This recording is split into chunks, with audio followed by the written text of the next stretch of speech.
Hi மக்களே, இன்றைக்கி இஞ்சி பூண்டு பேஸ்ட் அரைக்கிறதுல ஒரு சின்ன டிப்ஸ் சொல்லித்தரேன். இஞ்சி பூண்டு பேஸ்ட் அரைக்கிறது அந்த சிலவங்க வந்து பூண்டு நிறையா போட்டாங்கன்னா அந்த மசாலாவில் பூண்டு வாசனை அடிக்கும். அது அவ்வளோ டேஸ்ட்டாக இருக்காது. ஈக்குவல் குவான்டிட்டியில் பூண்டும் இஞ்சியும் ஈக்குவலாக எடுத்து அரைச்சா தான் நல்லா அந்த பிரியாணி மசாலாலாம் நல்லா டேஸ்ட்டாக வரும்.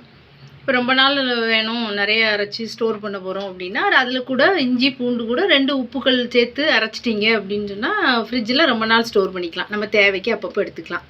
இப்போ அரைச்சதுக்கப்புறம் எப்படி இருக்குதுன்னு காமிக்கிறேன் பாருங்கள்.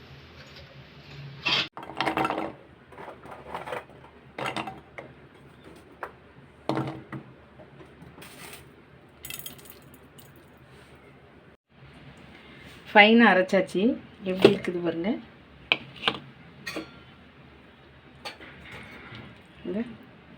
இதை அப்படியே ஒரு கண்டெய்னருக்கு மாற்றி நீங்கள் ஃப்ரிட்ஜில் டைட்டாக மூடி ஸ்டோர் பண்ணி எவ்வளோ நாள் வேணாலும் யூஸ் பண்ணிக்கலாம். இஞ்சி பூண்டு பேஸ்ட்டு தயாராகிடுச்சு.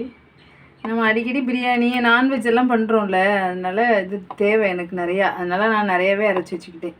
நீங்களும் அதே மாதிரி அரைச்சி ஸ்டோர் பண்ணிக்கோங்க. ஓகே, பாய்.